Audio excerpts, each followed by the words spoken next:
Hello everyone and hello Pisces. Itong reading na to ay para sa unang buwan ng 2026. Happy New Year! And let's see ano yung energies na meron for January 2026. Messages, advice cards, and yung mga gustong iparating ng universe para sa'yo. Ang goal ng channel na to is to give guidance, channeling the light from the creator with good intentions para may positive energies ang lahat.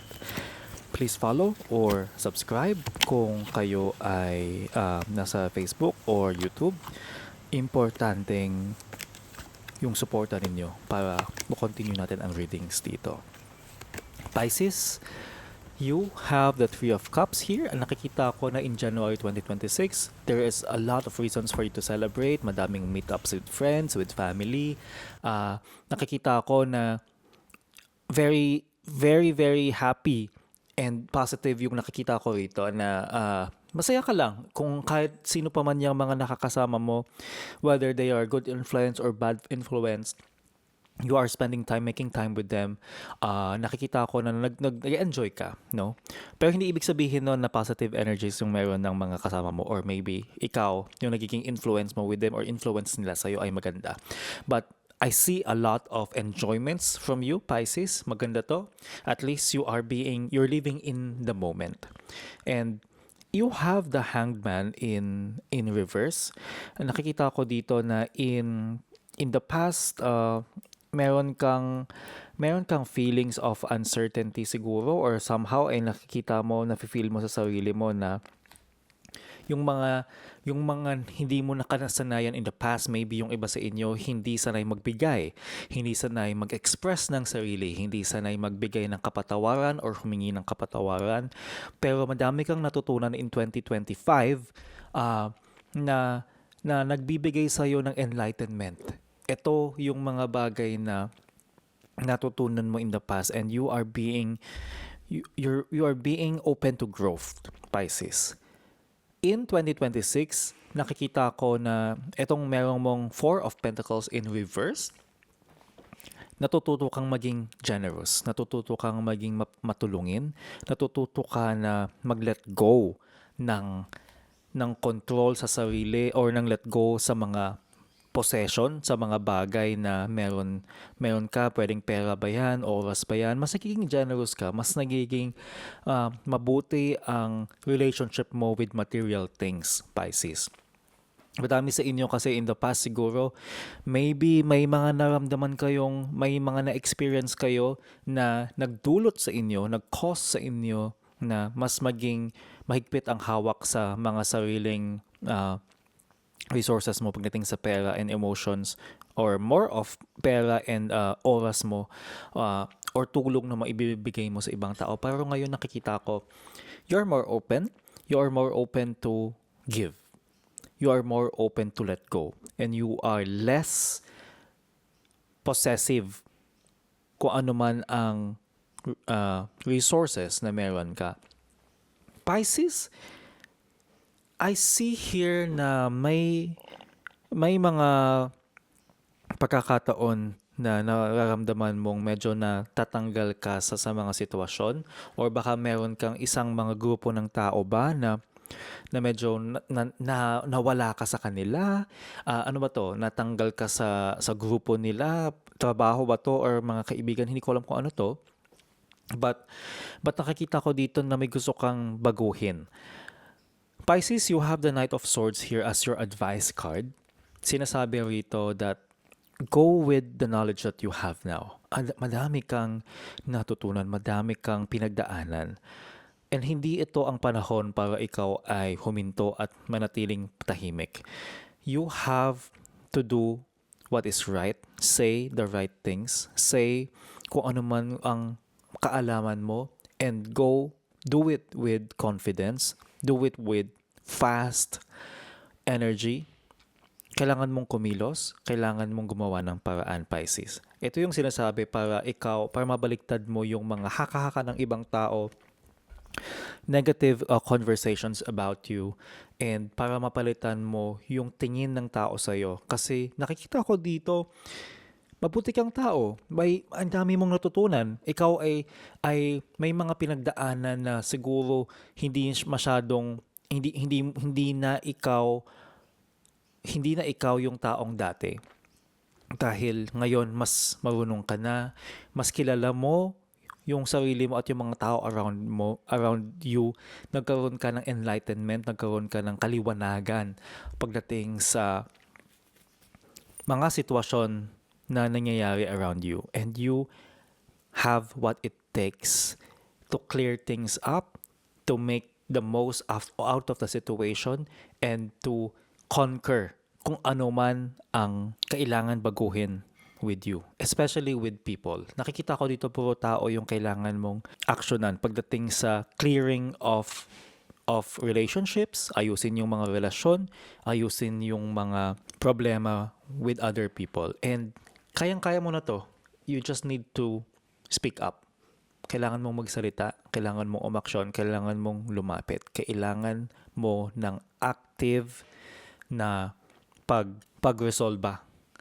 You need to resolve these things yourself, and you need to do it fast, and you need to do it with confidence. Kasi nakikita ko rito, kayang-kaya mo. Kung magagawa mo to, Pisces, sobrang laki ng pagbabago na maidudulot nito para sa 2026 mo. Kasi ito yung sinasabi ng cards na pinakakailangan mo for 2026. Baka mag-open up ito ng mas madaming positivity for you. Baka mag-open ito ng mas maraming abundance because the Pentacles is there. Advice cards tayo. Kung nakatulong sa inyo ang reading na ito, please subscribe, hit the like button if you are on YouTube, and follow kung kayo naman ay nasa Facebook. Huwag niyo po kalimutan i-share ito sa mga kilala ninyo na kailangan ng reading. Maliit na bagay lang to support this channel para blessings lang ang umiikot sa community natin. Okay. Ano ang first advice card mo? Increased support. Your positive focus and willingness to receive have opened the doorway to an abundance of help and opportunities. Dahil nga ngayon ay mas bukas ka na, Pisces, sa pwedeng bang mangyari, magiging tulong ng ibang tao. Mas open ka na to give, mas open ka din mag-receive. So ngayon, sinasabi dito na mas magaan, mas magiging mabilis, or mas magiging maganda ang daloy ng mga opportunities para sa'yo, ng abundance para sa'yo, through the support of other people. Ito nga sinasabi ito sa'yo na yung increased support mo, nanggagaling yan sa pagbubukas mo ng energies to or openness mo pagdating sa pagiging happy for other people, pagkakaroon mo ng bukas na communication with other people, pag mas nag-open yung heart mo into the positivity, into love, into abundance, then lumalapit din talaga sa'yo yung blessings na yun and yung mga suporta ng ibang tao. Naturally, lumalapit ang mga tao sa mga tao na magaan ang energy. Mas masarap yung pakiramdam, and ikaw ito, Pisces. Next advice card is passion. Kailangan hayaan mo yung puso mo, yung kaluluwa mo na magkaroon ng kasiyahan. Kailangan ma-experience ng sarili mo, ipa-experience mo sa sarili mo yung hinahanap ng puso at damdamin mo. Ito yung sinasabi dito, Pisces, okay? Next advice card is self-acceptance. Nothing is more exhausting than endlessly working on yourself. When you offer your whole being fully to love, self-acceptance arises spontaneously. May I rest in our oneness, dear divine. Minsan, kung lagi mo ini-improve ang sarili mo, nakakapagod siya. And actually, hindi kompleto yun kung walang self-acceptance kung sino ka, and being fully to the love, and mas maging open ka sa pag-receive and pagbigay ng love. Kailangan mayroon kang love.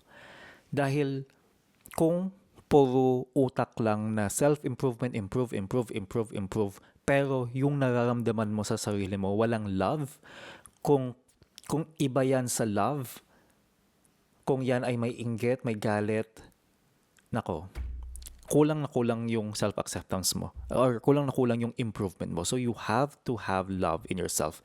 Next advice card is patience. If you have tried forever to shift a problem, there's probably something to learn from embracing it. May I let this be for now.